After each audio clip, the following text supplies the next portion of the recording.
નમસ્કાર. દિવસભરના તાજા સમાચારોમાં તમારું સ્વાગત છે. તમારી સાથે હું છું પિનલગીરી ગોસ્વામી. સમાચારો વિસ્તારથી જાણીએ એ પહેલા મહત્વના સમાચારો ઉપર એક નજર. નમસ્કાર મિત્રો, દેશ અને દુનિયાના સુપરફાસ્ટ સમાચારમાં તમારું સ્વાગત છે. CSKના ક્રિકેટર ઉર્વિલ પટેલે કર્યા છે મા અંબાના દર્શન.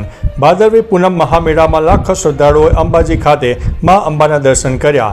CSKના ક્રિકેટર ઉર્વિલ પટેલે પણ સપરિવાર અમરેલી ખાતે આવેલા મા અંબા મંદિરે દર્શન કર્યા.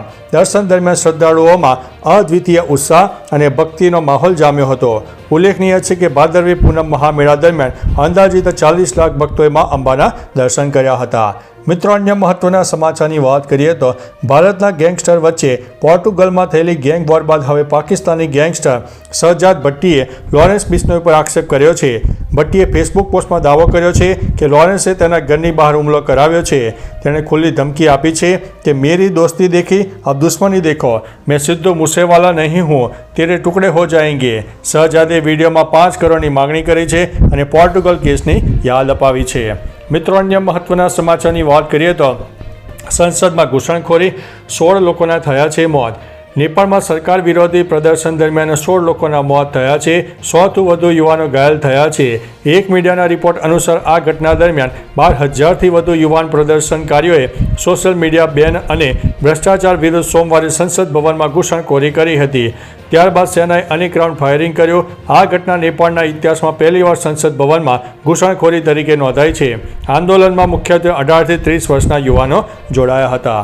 મિત્રો, અન્ય મહત્વના સમાચારની વાત કરીએ તો ગઈકાલે 2 વાગ્યા સુધીમાં રાજ્યના 63 તાલુકામાં વરસાદ નોંધાયો, જેમાં લખપતમાં 5 ઇંચ, રાપરમાં 4.45, ભાભરમાં 4.09, ગાંધીધામમાં 3.43, ભચાઉમાં 3.15, નખત્રાણામાં 2.99, સાંતલપુરમાં 2.95, ભુજમાં 2.64, અંજારમાં 2.36, રાધનપુરમાં 2.28 અને માળિયામાં 2.17 ઇંચ વરસાદ નોંધાયો છે. મિત્રો, અન્ય મહત્વના સમાચારની વાત કરીએ તો હાડકાં ભાગે તો નહીં કરાવવું પડે ઓપરેશન. પોલેન્ડની વેસ્ટ પેમોરિયન યુનિવર્સિટી ઓફ ટેકનોલોજીના વૈજ્ઞાનિકોએ હાડકાના ફ્રેક્ચરના ઇલાજ માટે ક્રાંતિરૂપ શોધ કરી છે. તેમણે ખાસ બાયોમટીરિયલ વિકસાવ્યું છે જે સીધું જ તૂટેલા હાડકામાં ઇન્જેક્ટ કરી શકાય છે. શરીરમાં જતાં જ તે સખ્ત થઈને હાડકાને સ્થિર કરે છે, જેથી પિન કે પ્લેટની જરૂર ન પડે. આ તકનિક સમય અને ખર્ચ બંને બચાવે છે અને ખાસ કરીને મુશ્કેલ કે જોખમભર્યા ઓપરેશનમાં ઉપયોગી સાબિત થશે. મિત્રો, અન્ય મહત્વના સમાચારની વાત કરીએ તો બચુ ખાબડ રાજીનામું આપે, કોંગ્રેસની મોટી માંગ. મનરેગા યોજનામાં થયેલા કરોડો રૂપિયાના કૌભાંડમાં રાજ્યમંત્રી બચુ ખાબડ અને તેના પરિવારના સભ્યોની સંડોવણી હોવા છતાં રાજ્ય સરકાર દ્વારા હજુ સુધી કોઈ નક્કર પગલાં લેવામાં આવ્યા નથી. આ બાબતે કોંગ્રેસ પક્ષના વિધાનસભા નેતા ડૉક્ટર તુષાર ચૌધરી અને અન્ય ધારાસભ્યોએ વિધાનસભા પરિસર ખાતે વિરોધ પ્રદર્શન કર્યું. તેઓએ બચુ ખાબડનું રાજીનામું માગી અને સમગ્ર રાજ્યમાં મનરેગા યોજનામાં નિષ્પક્ષ તપાસની માગ કરી છે. મિત્રો, અન્ય મહત્વના સમાચારની વાત કરીએ તો તેરા તુજકો અર્પણ, અમારા MLA પાછા આપો. ગુજરાત વિધાનસભા ચોમાસુ સત્રના પ્રથમ દિવસે કોંગ્રેસના દંડક કિરીટ પટેલે કહ્યું કે જો ખોવાયેલા મુદ્દામાલ પરત કરી રહ્યા છો તો કોંગ્રેસનો મુદ્દામાલ પણ પરત કરો. આ ટોણો ભાજપમાં ગયેલા ધારાસભ્યો અંગે હતો. કોંગ્રેસના કિરીટ પટેલ આ ટોણાનો જવાબ રાજ્યમંત્રી હર્ષ સંઘવીએ આપ્યો છે કે તેરા તુજકો અર્પણ યોજના હેઠળ ચોરાયેલી, ખોવાયેલી અને કબજે કરાયેલી વસ્તુઓને તેના મૂળ માલિકોને પરત કરવાનો હેતુ છે. મિત્રો, અન્ય મહત્વના સમાચારની વાત કરીએ તો અમદાવાદ મ્યુનિસિપલ કોર્પોરેશનના વિકાસ માટે 2,000 કરોડ ફાળવવામાં આવ્યા. અમરાઈવાડીના MLA ડૉક્ટર હસમુખ પટેલના સવાલના જવાબમાં રાજ્ય સરકારે જણાવ્યું કે અમદાવાદ મ્યુનિસિપલ કોર્પોરેશને 31 માર્ચ 2025 સુધીમાં 2,000 કરોડથી વધુ રકમ ફાળવી છે. 2023-24માં 1,065 કરોડ અને 2024-25માં 2,334 કરોડમાંથી 1,194 કરોડ રૂપિયાનું ફાળવવામાં આવ્યા છે.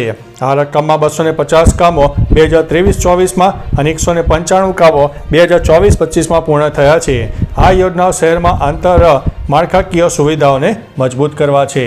મિત્રો, અન્ય મહત્વના સમાચારની વાત કરીએ તો સાંતલપુરમાં ભારે વરસાદમાં તંત્રનું એલર્ટ, હેલ્પલાઇન નંબર જારી કરવામાં આવ્યો છે.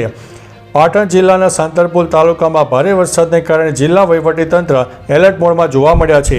બરાડા અને બકુતરામાં તળાવ ઓવરફ્લો થવાથી 5 થી 7 ગામોમાં પરિસ્થિતિ મુશ્કેલ બની રહી છે. જિલ્લા વહીવટીતંત્ર તાત્કાલિક અભિયાનો માટે મદદ માટે ખડે પગે આવી રહ્યું છે, જેમાં SDRF ટીમ અને હોડી મોકલવામાં આવી છે. આ સાથે ઇમરજન્સી માટે કંટ્રોલ રૂમના નંબર પણ જારી કરવામાં આવ્યા છે. મિત્રો, અન્ય મહત્વના સમાચારની વાત કરીએ તો 46 વર્ષ પછી 2 દિગ્ગજ સ્ટાર્સ દેખાશે સામને. બોક્સ ઓફિસ ઉપર ધમાલ મચાવનાર છે. દક્ષિણના 2 દિગ્ગજ સ્ટાર 46 વર્ષ પછી એક સાથે આવવાના છે. ખરેખર રજનીકાંત અને કમલ હાસન સાથે કામ કરવા જઈ રહ્યા છે. કમલ હાસને દુબઈમાં આયોજિત નેક્સા સીમા એવોર્ડ 2025 દરમિયાન આ જાહેરાત કરી છે. તેમણે કહ્યું છે કે આ પુનઃ મિલન પહેલાં થવું જોઈતું હતું. એવી ચર્ચા છે કે દિગ્દર્શક લોકેશ કનાગરાજ આ ફિલ્મ બનાવશે. આ ફિલ્મ રાજકમલ ફિલ્મ્સ ઇન્ટરનેશનલના બેનર હેઠળ બનાવવામાં આવશે. મિત્રો, અન્ય મહત્વના સમાચારની વાત કરીએ તો હાથીઓ પણ કરે છે મહિલાઓની રિસ્પેક્ટ.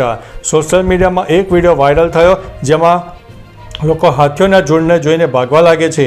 એ સમયે એક મહિલા સામે આવે છે તો હાથીઓનું ઝુંડ અટકી જાય છે અને રસ્તો બદલી દે છે. આ દ્રશ્ય જોઈને લોકો સોશિયલ મીડિયા પર મજેદાર કમેન્ટ્સ કરી રહ્યા છે.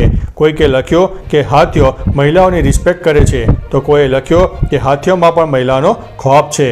મિત્રો, અન્ય મહત્વના સમાચારની વાત કરીએ તો એમ્બ્યુલન્સ આખી પાણીમાં ગરકાવ થઈ ગઈ. બનાસકાંઠામાં ભારે વરસાદ વરસી ગયો, તેવામાં હવે 108 એમ્બ્યુલન્સની એક મોટી તસવીર સામે આવી છે. માહિતી અનુસાર દિયોદર રૂરલના કોતરવાડા પોઈન્ટની 108 એમ્બ્યુલન્સને કોલ મળતા તે ચતારા પાસેથી પસાર થઈ રહી હતી. તે સમયે અચાનક રોડ પર પાણી વધી જતાં પાણીમાં ગરકાવ થઈ ગઈ. સદનસીબે પાયલોટનો બચાવ થયો છે. તે એમ્બ્યુલન્સમાં ફસાઈ જતાં તેનું ક્રેન દ્વારા રેસ્ક્યુ કરીને સુરક્ષિત રીતે બહાર કાઢવામાં આવ્યો છે. તો ચાલો મિત્રો, ફરીથી દેશ અને દુનિયાના સુપરફાસ્ટ સમાચાર લઈને મળતા રહીશો. ત્યાં સુધી અમને રજા આપશો. નમસ્તે.